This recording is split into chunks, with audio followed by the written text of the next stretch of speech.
Everyone's buying the same one thing. I don't care what you bought last. You bought the same thing I bought, whatever I bought last, which is better. Everybody wants better. Mike Arce is the founder and CEO of Loud Rumor and the host of the GSD Show. He's helped more than 1,000 businesses scale the revenue, grow teams, and increase lifetime customer value through practical strategies that actually work. How do we survive? Well, we learn how to communicate in mass. We're tribal. That's what we do very, very well. Okay, so that means that's how we succeed. It's also how we die. In the very beginning, you're selling the end user to buy your product. Then you're selling your staff to really buy into the vision and where we're going. And then you're selling investors and partners to come in and buy in at the vision at the grander level. And then eventually, everyone's good at selling themselves already because we all know how to buy our own thing. The difference is, are we selling the right product to ourselves? Most unexpected place you've ever closed a deal. Okay, this is awkward. This is why it's rapid fire, baby. Okay, so Mike, I want to talk about your book. So you have this book, The Standard Is You. Who did you write the book for? Well, first of all, who did you write the book for? Yeah, so initially, because I have two coaching businesses, one for just all businesses and one for gyms. I've been doing the gym one for a long time. I started it in COVID, and it built to $1 million coaching business in that first like 9-10 months, which is cool. And then we continue to expand from there.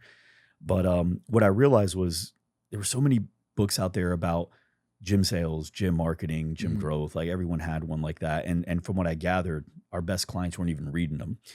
And then we started this program where we actually coached their teams, and that blew up. And so I'm like, okay, what I'm learning is a lot of these business owners, they actually want their team to do the stuff and grow the business. They don't want to run a business. They want to own a business that runs. And so we built this book for the employees of the people that work at gyms initially. And the cool thing is I'm actually writing a 2.0 version. It's the one we were talking about offline because everything that I say in the book applies. I don't care what business you're in. It applies. I just put gym in there as a wrapper in order to get gyms by it. The principles, the patterns are same for any type of industry, whether you're a salesperson, 100%. any type of person that works.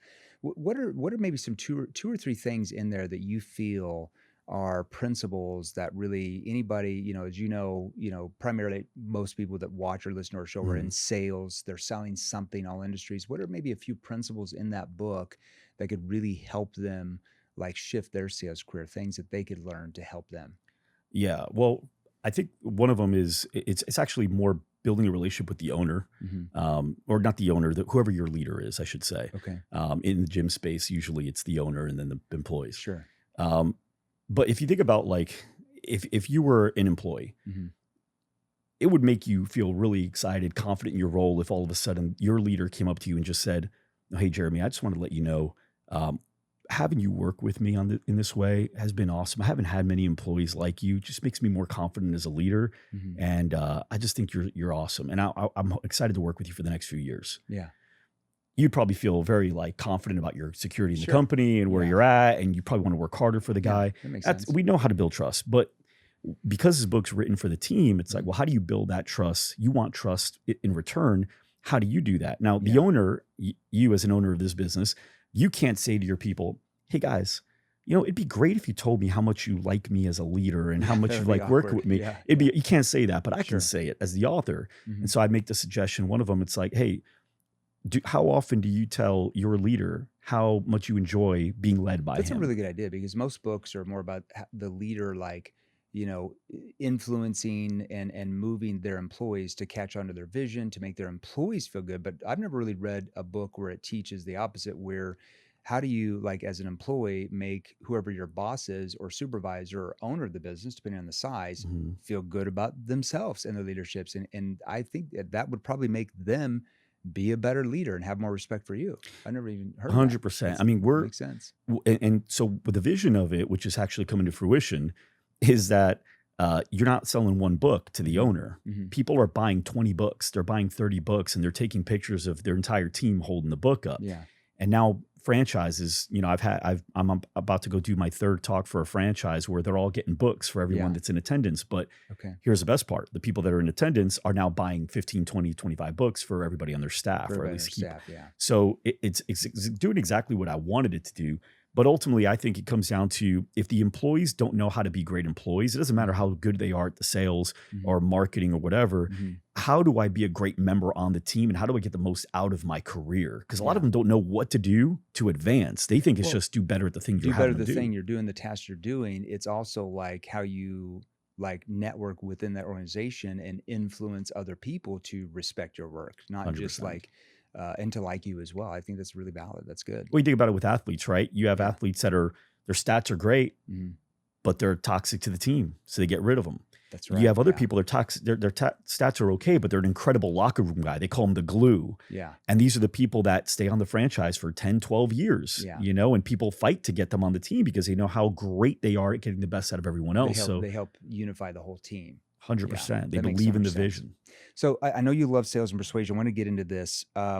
What's one of the biggest mindset shifts you personally had, maybe when you were younger, that about selling and persuasion that really helped change everything for your businesses that you run? Like, was a mindset shift early on in your sales career that really helped you with your businesses you have now?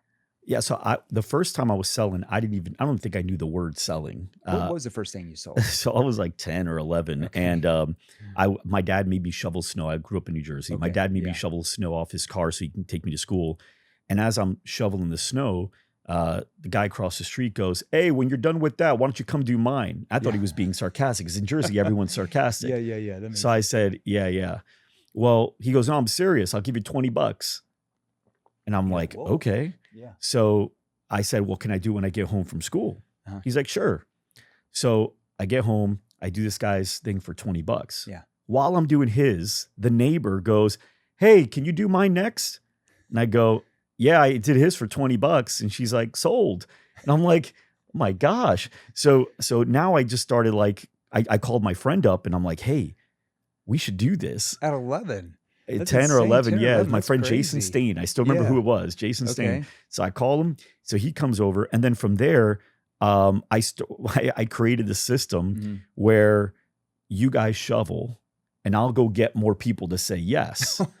So you're the one selling the jobs, then you have the fulfillment team. I'm just doing door to door. Oh my gosh. And I'm just saying, "Hey, we're shoveling some of the houses down this street. And I just wanted to see if you're interested. We're doing it for like $20. Yeah. And because I had like 3, 4 guys, 5 guys at one point, I'm like, we could be done in like 10 minutes. We have like 5 of us. I'm like, yeah, sure. Go ahead. So we were making sometimes the days that it snowed, I mean, $300, $400. Wow. And I take home, I did half and they split the half between all of them. Oh my gosh. Because I convinced them this empire going on here in Jersey. So that was the first thing, but I didn't know what selling was. I was just getting more people to say yes. Just asking, yeah. And I felt like there was a really great value exchange, right? Because everyone seemed super happy before I did the deal. Yeah. They were happy with the price. And then they were also happy after it was done. Yeah. So I was like, this is great. I love this kind of stuff. Anyway, did some more stuff. But then when I had a different perspective, not the good way, was when I moved out. Now I didn't have cable. So I just got these DVDs at Walmart or wherever it was for like $1 or $5. One of them was Boiler Room. Oh boy.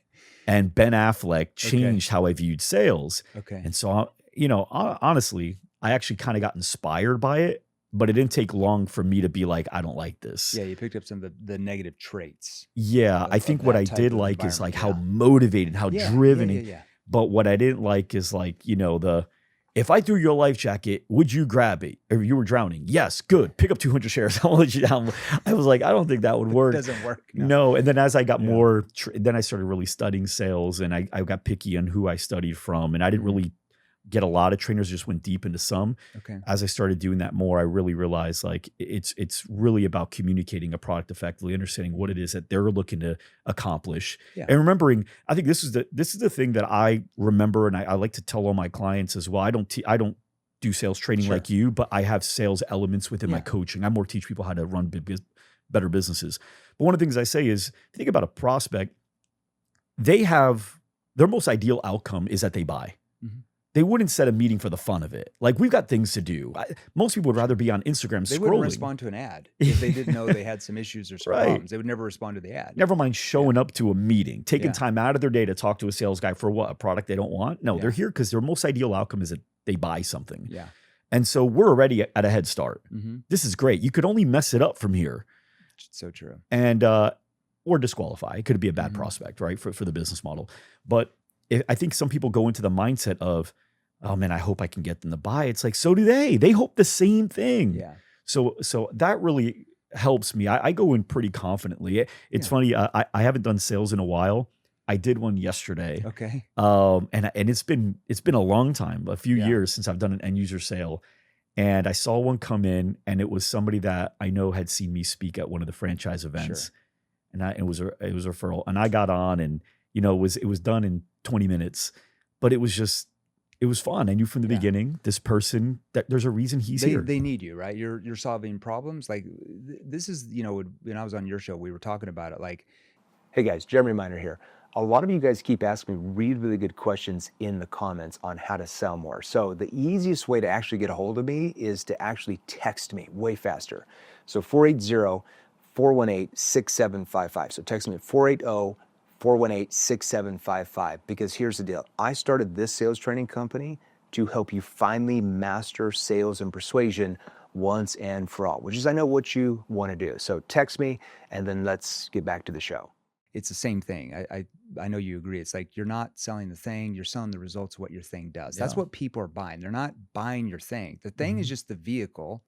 They're buying they want the end result of where that vehicle takes them. But you're not, so many salespeople focus on the product and service and how it works. Like they're selling the thing, but that's not what prospects buy. They want to buy the results of what the thing does. Exactly. It doesn't matter. I'm talking, any product service does not matter. It's the result of what that thing does. Yeah. And transactionally, it's the specific thing.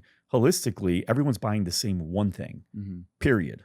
I don't care what you bought last. You bought the same thing I bought, whatever I bought last, which is better. Everybody wants better. You get a haircut, it's because you feel better. You want to work with me, you want to work with a guy like you, it's because you want better. You want a car, you want better. Even if it's a feeling, everyone buys better. So to understand the situation they're currently in and where they really want to go and why that's important to them, everyone's buying better. No one's buying staying the same. Status quo. Nobody wants to stay in the status quo. They want change, right? Right. However, human beings, as you know, and we talk a lot about this, our core fear as a human is the fear of change. That's where every objection comes from.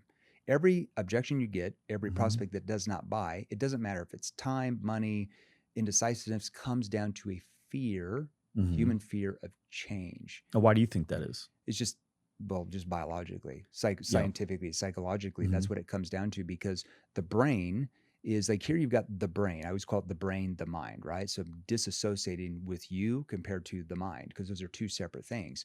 So the brain is not something like, let's say our brains, I don't know when God put the first humans here on the earth, that's debatable. Let's say the brain's 1 million years old. Sure. Well, the brain was never designed by God for it to thrive. It was actually designed to survive and keep you alive. Right. Okay. Faith and hope and that stuff causes you to thrive, but survival mode is what the brain was designed to focus on. So anytime the brain feels like there's something new or something unknown or unfamiliar, change, there's always that little voice that says, I'm not sure. There's risk, because you have to give them money before they see what's on the other side of that change. Right. And that's scary. So that's like little thing. They show up, they respond to the ad. They know they have problems. If you have inbound leads, they show up. So why aren't they buying? It's because at the core, they have that fear of change. It's a salesperson's job to help them overcome that fear. 100%. And I know you're a Tony Robbins fan. So we talked about that. He talks about the 6 human needs. And one of them is certainty. And so change creates a lack of certainty. Yes, because it's unknown. It's unknown. And so that's why some people would rather stay in a relationship that they know is toxic than go into a new relationship or leave it. Yeah. Because even though I know this hurts me, even though I know I don't like it, even though I know I'm unhappy, I know what I'm getting. I don't know what's on the other side. I don't know what's on the other side. And it's funny because there could also be no logic to it's going to be worse. Like it could only be at least as good or better, but I don't know. And so there's this lack of certainty that we struggle with, and we need that certainty. And it's the person that doesn't go to the doctor to find out he's sick. He knows he's sick, but he's just, it might go away if I just kind of keep doing what I'm doing. It might just improve on its own. Comfortable with being uncomfortable. It's a status quo. You're 100% right, because you always wonder, like, you always have the person that complains to you about the relationship every time you talk to them, but you're like, why don't they just leave the relationship? It's because they're human. They have a fear of change. solution to that. And it's hard to do in sales. I mean, we do our best to do that with, getting them in front of reviews or clients, or getting them into a room with a bunch of our clients. We do a lot of that. So when we have our big events, we bring in a lot of our prospects to our events to surround them around all these people, because the truth is, I like cliff jumping. I like it. I did not know that about you. I mean, it's not a thing I do on a regular basis, but I mean, in the water, if there's You're a cliff. Like, hey, Jeremy, let's go cliff jumping next week. And I'm like, no. I'm I don't, not so sure about I don't that even have a change. cliff I can name, but I'm saying when I'm out. If I'm out on my vacation, just cliff jumping, I'm jumping. But here's the deal. I'm not jumping off that cliff unless there's a line of wet people already in line. You know what I mean? Like, I'm not jumping off this cliff because there's a cliff and water. I have no idea what's down there. You want to make sure that that's been, tested before. And so what I've learned is, just like a chameleon, chameleon goes into a pink room, he's pink. If he wants to turn purple, what's he do? Go into a purple room. All of a sudden he starts turning purple. He blends in. Humans, like you talked about, we've evolved for survival, and we suck as far as a species go. We can't fly, we can't jump high, we can't swim worth a damn, we don't have claws, we don't have venom, we don't have a shell. We suck, right? We're not fast runners, we're not strong. So how do we survive? Well, we learn how to communicate in mass. We're tribal. That's what we do very, very well. Okay. Social. So that means that's how we succeed. It's also how we die, by being ousted from the tribe. The community. So that means if the tribe starts wearing red face paint, guess what I have to start doing? Otherwise, in psychology, that's called the herd theory. It's the herd theory. If the herd is going this way, you typically follow the herd because it must be a good thing, right? Safety. So if you see a bunch of people jump off this cliff before you, like 100 people, and it's been there for 20 years, you're like, okay, it's safe to jump off. But if you don't see anybody, but as a salesperson, it's like how you seed that, right? So they might, let's say you're on a sales call and they haven't been to an event. It's little things, instead of saying, oh yeah, we're the number one in the market, or we're the number one company in the space, because their prospects are what? They're used to that pattern. What salesperson doesn't say they have the best product? But I can see that, like, if they start talking about like a problem they have, like, that's actually one of the biggest reasons why companies or space come to us. And then I keep moving on. I'm starting to seed in certainty, where they just go with it, right? Because you're not using what a normal salesperson would say, like cliche, like we're number one. I'm just seeding that obviously we're number one. We don't have to say it, if that makes sense. You see what I'm saying? 100%. Or like, if I was, let's say, selling you, and you were apprehensive around the sale because you're like, look, we already do X amount of revenue. I don't know what you do, but let's just pretend it's 50 million, right? We already do 50 million revenue, and we're looking to double in the next year. I could say, like, that's awesome. Once you come into the community, I want to connect you with X person. He had about the same, about 45 million in revenue, and he's doing about 120 right now. But super smart, very similar to how you think as well. I think you guys would hit it off right away. I think so that's like my first move. It's the herd theory. You're aligning them with somebody that's like them in that community. And also proving with this feeling of like, that's the first thing I'm going to do. I want to connect you. That's like one of the. I'm actually excited for that connection. Right. But once you join. That's a big reason why, people come to us, for sure. And in fact, I can align you with, add that little teaser. I love that. We're working together. Okay. So in your view, like, why does the owner of the business or the CEO really need to understand how to sell and persuade, even though they're not technically a salesperson? You're not technically a salesperson as far as title goes, but I think the sale moves up in skill. So in the very beginning, what are you selling? You're selling the end user to buy your product. Eventually, then you're selling your staff to really buy into the vision and where we're going. And then eventually you're selling investors and partners to come in and really buy in at the vision at the grander level. And then eventually you're selling investors to buy your business. So I think sales is always going to be a part of the game. I mean, you probably even sell sometimes family members or friends as to like why you can't be at this thing this weekend, but you really want to be. So I think sales is, it moves up over time. The prospects change.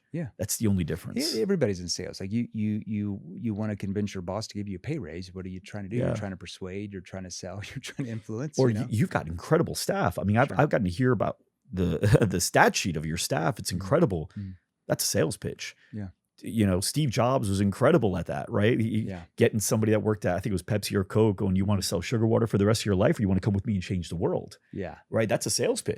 That's a really good frame, because now you're focused on, you immediately like took them from like this negative thing, the way they phrased it, to like, let's change the world Right. type But of how else do you get a mindset. person that works at a brand like that to leave everything It's and the come to vision. you? Yeah. Yeah, it's the vision, but also your ability to sell that vision. There's people that probably have a great vision, don't know how to express it. They don't know how to frame it. Yeah. So And so true. you clearly you're great at it, obviously, Well, we're but learning. that's your sale. Always learning, right? Yeah. But that's your skill set, right? Like you're not necessarily selling somebody to buy a book or to buy a course. Right now, you're selling really high level people to come in and help make this vision a reality. How do we change the way sales is perceived? Yeah. How do we change it in the world?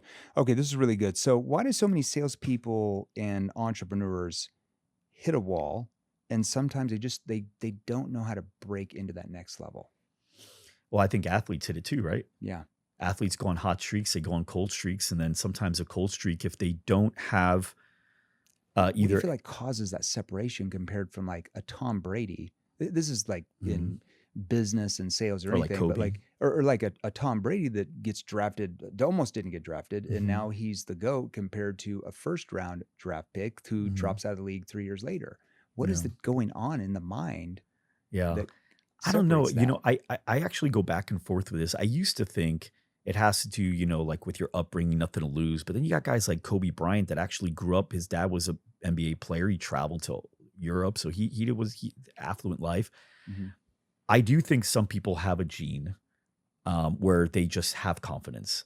I feel like I had that gene. Now, I do think over time. I think it's a mixture. Yeah. You think so? What do you think? Because Kobe could have been in an environment where he lived an affluent lifestyle. Like I've read a little bit of his background, and his dad wasn't necessarily easy on him. His dad was very like, hey, you have to prove yourself. Like nothing was given, if that makes sense. So he had that mindset of commitment, and that he was never enough for his dad, which drove him to want to be great. So a lot of it has to do with your childhood, but there could be some aspects there where maybe that's a gift God has given you, but most people don't do anything with it. Well, and I think they don't expand it. It's funny you say the gift God has given you. I think that's a big part of it too.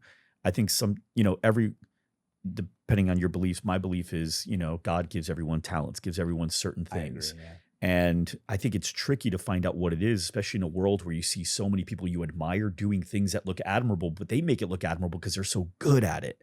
And because they're so good at it, you want that feeling that they get by being good at it. And that gets confusing, making you think, I want to do that thing, whatever that is. Maybe it's playing basketball or music or AI or whatever it is.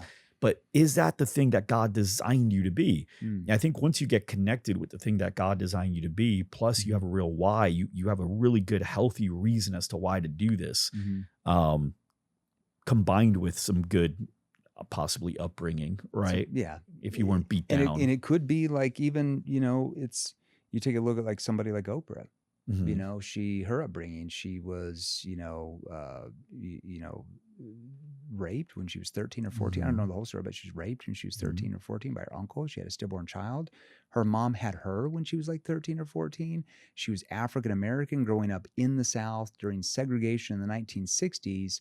Like, what is a freaking chance that person becomes Oprah freaking Winfrey? Yeah. It's because she didn't, like a lot of people, and fair enough, could have been like, life is not fair, I'm a victim, and went the other way, but she didn't let her circumstances define who she could be.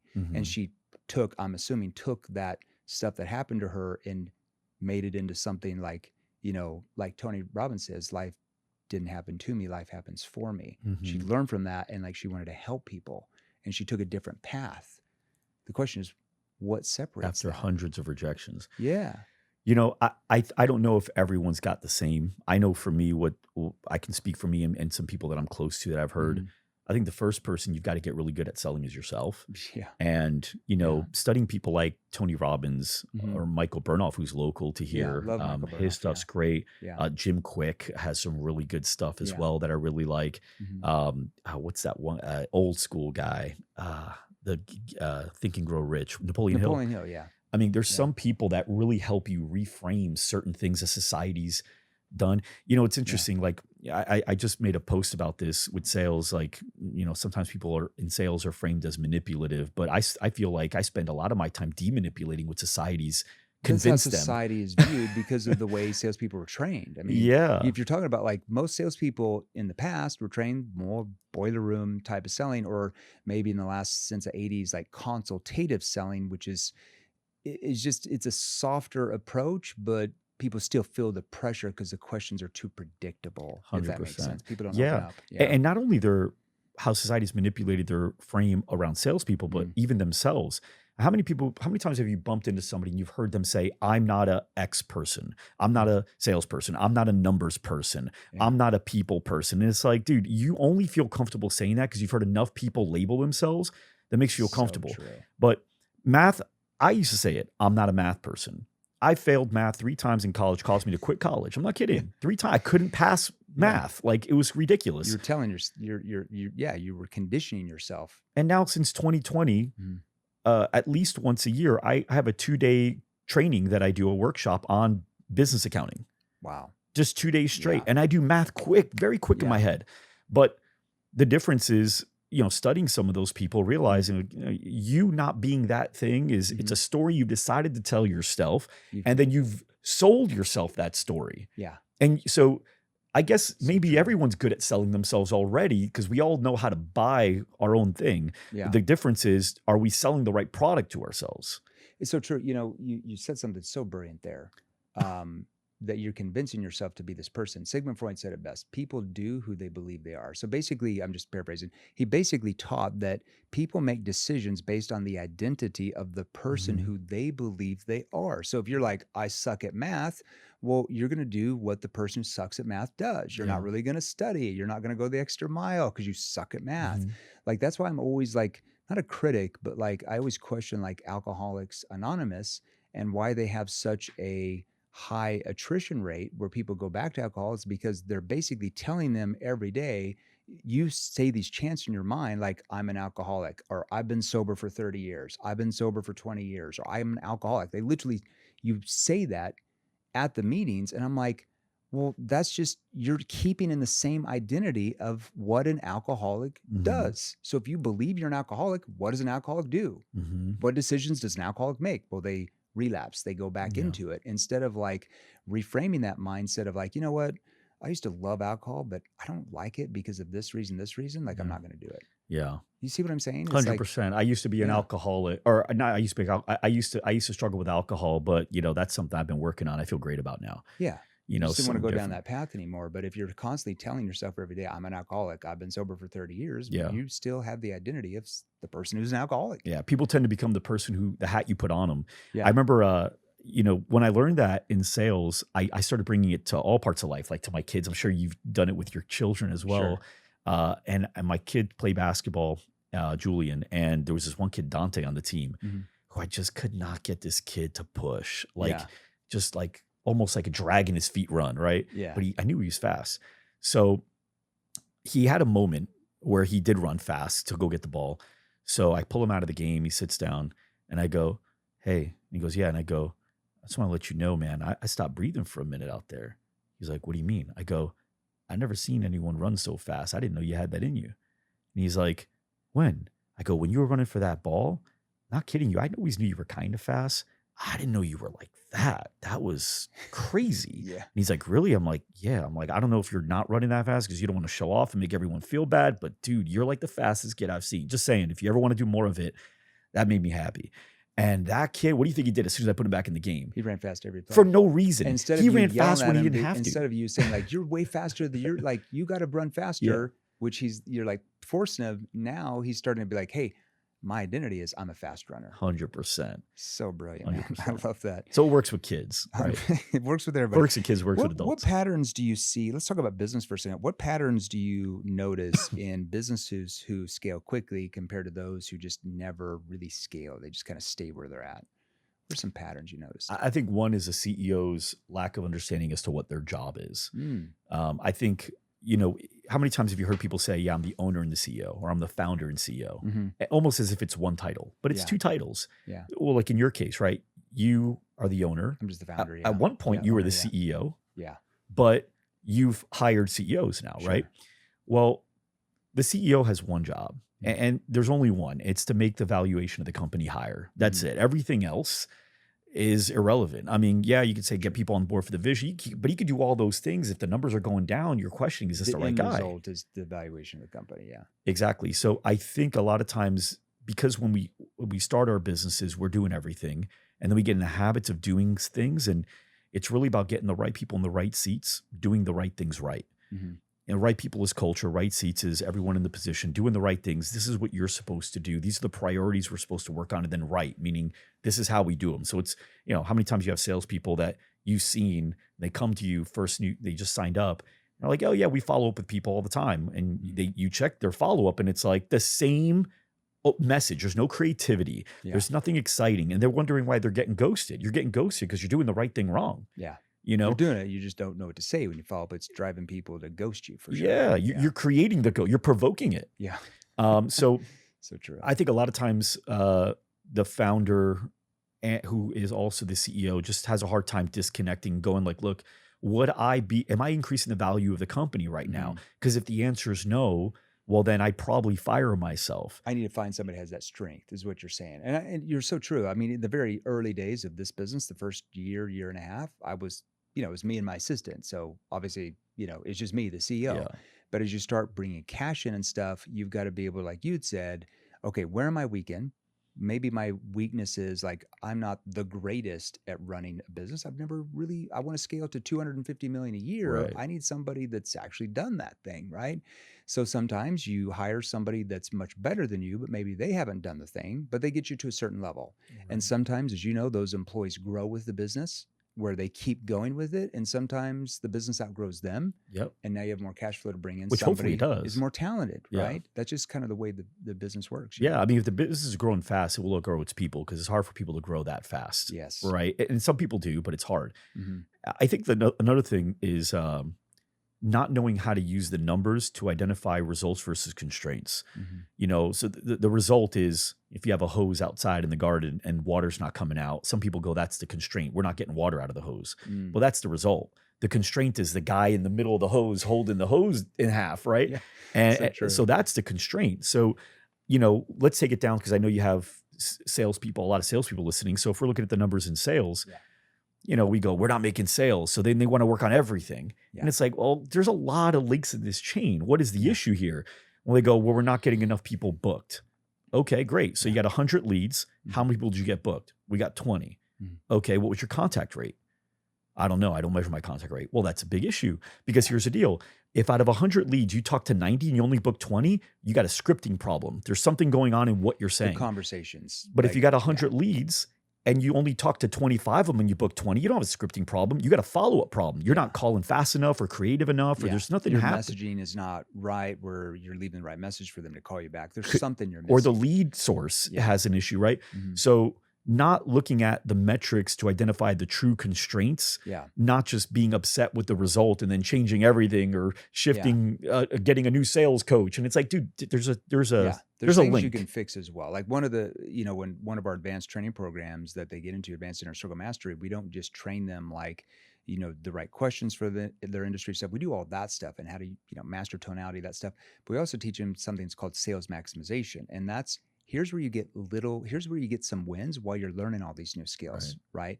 So we're going to show you like how to reconstruct your text messages, because the words you're using are actually causing them, like, they're too salesy. So let's change this word, this word.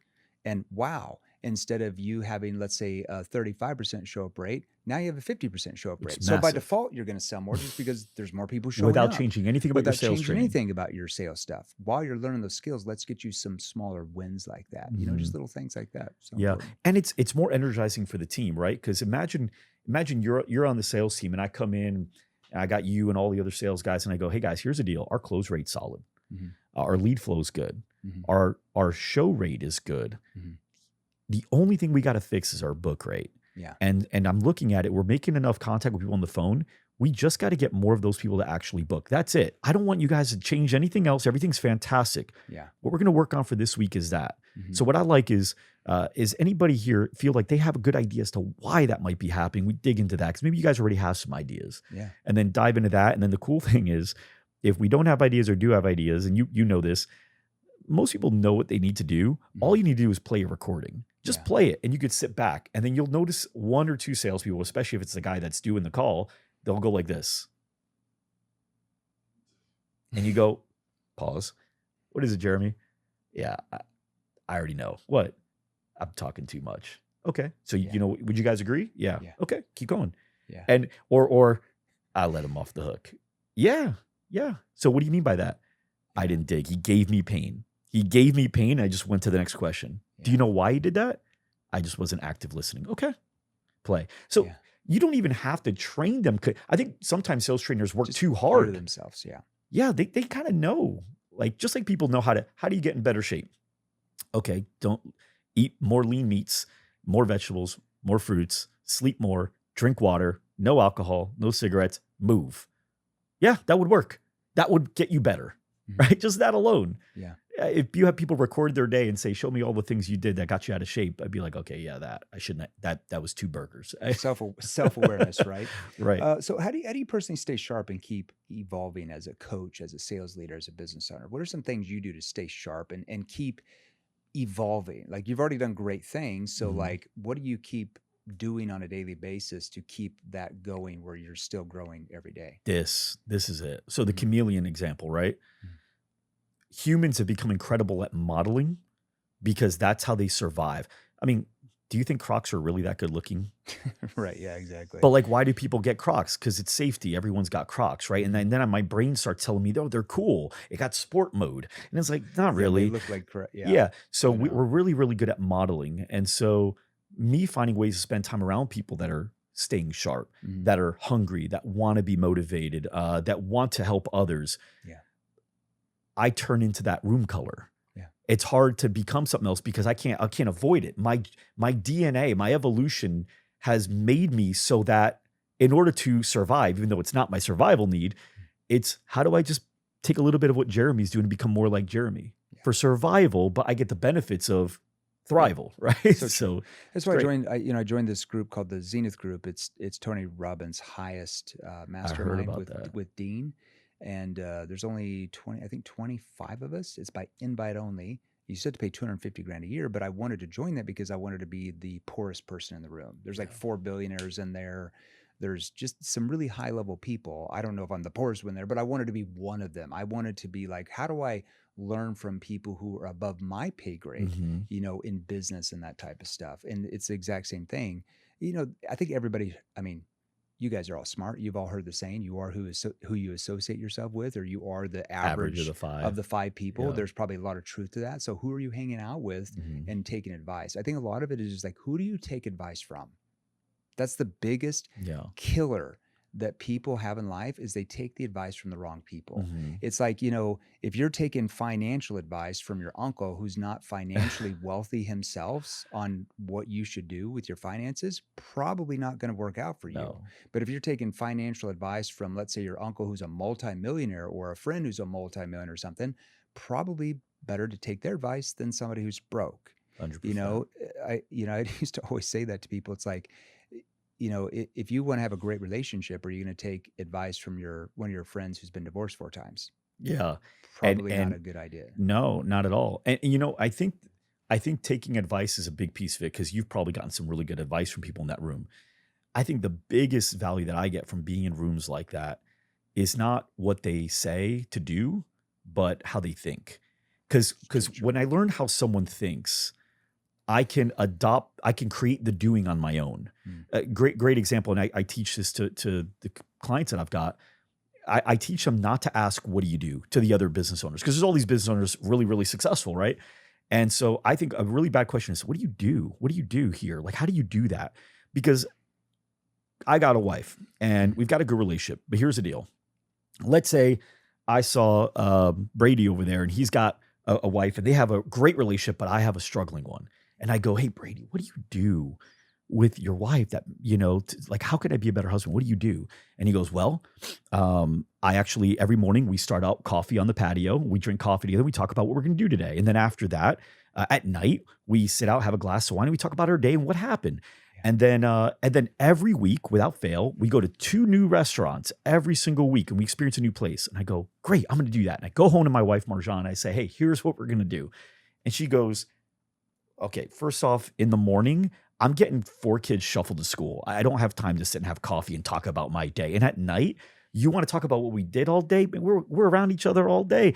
And 2 new restaurants a week. Yeah. I have Hashimoto's. I can't eat gluten, dairy, or sugar. You think it's easy to find 2 new ones every week? It's hard to find one. Yeah. No. I don't like any of this. And I go, okay, my wife's a problem. No, what would have been better is if I would have said to Brady, how do you think through being a good husband? He goes, well, I consider my wife's love language. For her, it's quality time. You hit it right on the head. And I go, well, my wife's love language is acts of service and words of affirmation. How can I help you with the kids this morning?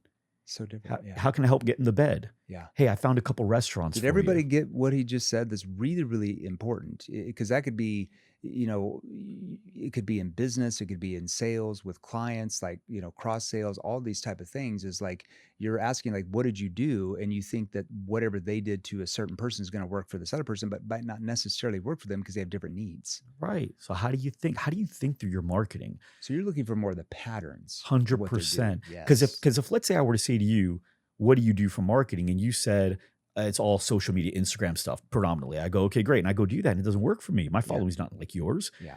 But if I were to say, how do you think through? And you say, well, I think about like my biggest assets. What are my marketing? I got a big following. And I go, well, I got a big email list. Exactly. Patterns. Right. So how do you think is better than what do you do? And when you, and when you're around people like, the Zenith group, for example, you're less thinking about what they do. You're more absorbing how they think.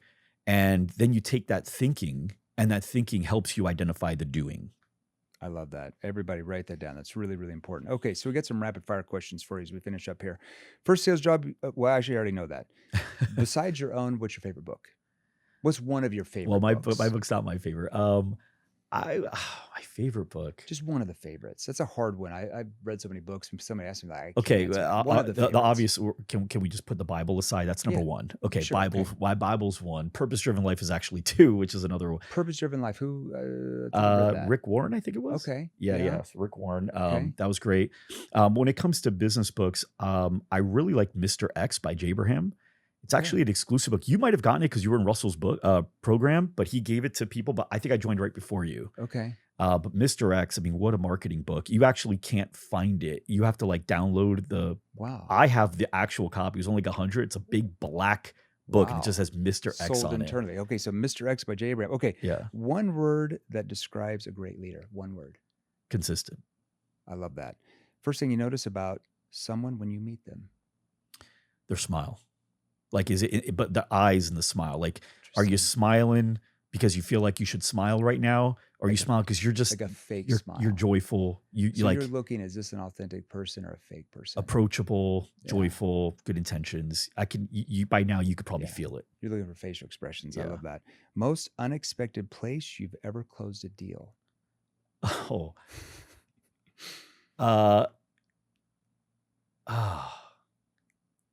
I feel like I should have prepared for this one. This is why it's rapid fire, I baby. closed the deal. Okay. This is awkward. I ended up going to I went to HubSpot's event. Okay. Back whatever it was, like 2018, 2017. And I went by myself. Okay. And I'm in a van from the airport to it's like a shuttle. Like I was barely just starting to make money. Actually, it was like 2015. Just starting to make money. So anyway, I'm in this van on the way to the hotel that shuttles you. Yeah. And this one guy just goes, hey, anybody want to go to the Red Sox game today? We're in Boston. Yeah. And I'm like, nobody's saying anything. And I'm like, why you need someone? He said, my wife's a nurse. She got called in. It's my birthday. And I'm like, it's your birthday? You got no one to go to the game with? Dude, I'll go with you. Yeah. So we go to the game. We're hanging out. I sold this guy in the 3rd inning. That was great. I love that, man. So that was kind of random. At what was it? What's the name of that stadium? Where the Fenway Park. Oh yeah, man. yeah. The driver was like, "You ever had a Fenway dog?" I was like, "No." He's like, "Gotta go. When you ever have Fenway beer?" I'm like, Fenway "No." beer? And he goes, "A Fenway beer. It's like shrooms and beer mix. It's amazing. It's in the pipes." So if you weren't running GSD, what totally different career would you have chose? I'm a teacher through and through. God made me to be a teacher. So in some capacity, I'd be teaching something. I just don't know what it is. Right now, I chose entrepreneurs. And I love see you as a college professor. One thing you do every day that sets you up for success that you do every day. Bible. I love it. What's your perspective on work-life balance as a high performer, myth or a must? Well, I think balance is different. I think some people see balance as a daily thing. Mm-hmm. I see balance sporadically. So I'll have, 2 weeks where I don't get a lot of time with the kids and my wife. My wife gets pretty much a lot, but my kids. But then I have like 2-3 weeks where we go on a trip, and it's just like we're together every day, all day, and we're building memories that we wouldn't have built in like a normal setting on a daily basis. I love that. What's something you believe about success that most people would disagree with you on? It's not as complex as you think. It's simpler. Just stop overthinking it. Humans tend to complicate just out of nature of being complicated. We're storytelling machines, right? Yeah. We believe in our stories, and our stories Can't be that easy. Dominate our destiny. That's the scary part. Control your stories in the mind, right? Yeah. So when you look back on your own journey, what's one lesson you want every leader listening right now to walk with from today? What we talked about towards the end, which is really choose your herd carefully and find ways to stay in the herd, like find ways to contribute to the herd, to be around them.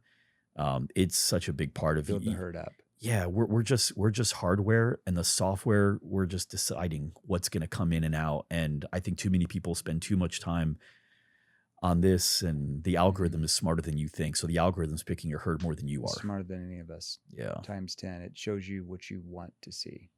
Deep down. Which Yeah. is But that gets different over time. Yeah. You might have not have been a gossiper until one piece of gossip was kind of interesting. Then there's 2, then there's 10, and then your whole feed is gossip. Well, I'll give you an example. Like I'm not into politics at all. Like I'm an independent voter. I don't have time for politics. Like we have clients that have beliefs on all sides, and I respect everyone, but just this whole, the Charlie Kirk thing, and I'm bringing up Charlie because Charlie was a neighbor. He lives he lived right over here. Wow. Yeah. I'm not going to say the building, but Yeah. I don't know where his spouse is or now anything. And I didn't know him personally. But when I would talk to friends about this, or like, some friends, like most of them, be like, I love him, he's great, blah, blah, blah. And then I would talk to others who had different political beliefs, like, I hate him because he's this, this, and this. He's so racist. And I'm like, well, I want to go see myself because I'm not into politics. I just want to go watch. The long unclipped. I just want to watch if I saw something that was clipped where I was like, oh, that kind of does sound kind of a little bit racist. But then I'm like, well, let me go see what he said before and after. And I'd watch the whole thing and I'm like, oh, yeah, they made that clip to make him look like that way. Like I'm just giving honest feedback. It's very easy. And I don't have any skin in the ball game of politics, but I wanted to get honest feedback. So that's something that I noticed is like they were getting fed a whole different thing because the algorithm is showing them one side. They just want to where keep you it on. Looks like it's like this guy is the worst ever. But when I would go watch the game film, the whole thing, I'm like, oh, he wasn't saying that at all. No. It wasn't racist at all. Like what he said was this, this, and this. They just cut out all that stuff and they only weeded this stuff in to make it look like he was. And that's a big problem. And that's happening. That happens on both sides. I don't think it's just something on the left. It's extremists. Right as well. Extremists in anything. There's extreme vegans. I mean, there's extremists in any category, right? It's funny you bring up the Charlie Kirk thing because that was what I was going to bring up. I posted something the next day that I had planned to post. Yeah. And it was just a picture of me smiling in my podcast chair like this and thanking all the guests that I've been able to interview over the last year. Yeah. And because it was a day after he had passed, I had somebody text me and say that I know, and basically said it was in bad taste to post that picture because a lot of people are basically happy that he's dead right now. And this makes it look like I'm happy too. And I said, who's happy that he's dead? Now, keep in mind, I hadn't picked up on that yet. It had just happened. I go, who's happy that he's dead? Yeah. And he goes, pretty much the whole world that's all on the left. I go, I haven't seen any of that. And then I sent him, I'll show you after the thing. I sent him a screen recording of me flipping through. It was like 30 posts. About half of it was Charlie Kirk stuff because it was so new. Yeah. But everybody was positive, supporting him, saying how he lost someone great, showing a positive clip of him. Yeah. And I go, this is what I'm getting. What are you getting? Yeah. And he said, well, that's not what the most of the world's feed looks like. That's yours. And I said, well, listen, I'm keeping my post because I'm not going to overthink everything. Yeah. If you think that if you have bad intentions of me, unfollow me. The other side was getting the opposite, that everybody hated him and Right. stuff, and so they dug it. That is crazy. I didn't get any of that, and but I found out later over time. Yeah. And I'm like, wow, it's so crazy. And then they would share the clips with me to prove me wrong. And I'm like, do you see the whole thing? It's just lesson number one. You got to watch the whole thing before you make a decision, because they could be right or they could be wrong. But you don't know just from a 60-second clip, because anything can be edited to make it look really bad. You got to watch the whole thing. Yeah. That, by the way, that was a big learning lesson. I took my kids after that. And I explained to them, like, this is an example of, number one, you are not here to judge anyone. Sure. Number two, if you are going to make an assumption as to how a person might be good or bad, make sure you get it directly from him versus someone else. Yeah. And then the third thing I said was, if you have something to say, make sure it's in these categories. Number one, make sure it's true. Number two, is it good? Yeah. And number three, does it serve the person you're telling? Yeah. If it's not true, if it's not good, and it doesn't help the person you're telling, it's gossip. Yeah, you're hurting people. Stop it. I agree. There's no positive. Well, Mike, thanks for being on the show. Everybody, that is a wrap. We'll see you on the next episode. Thanks for watching.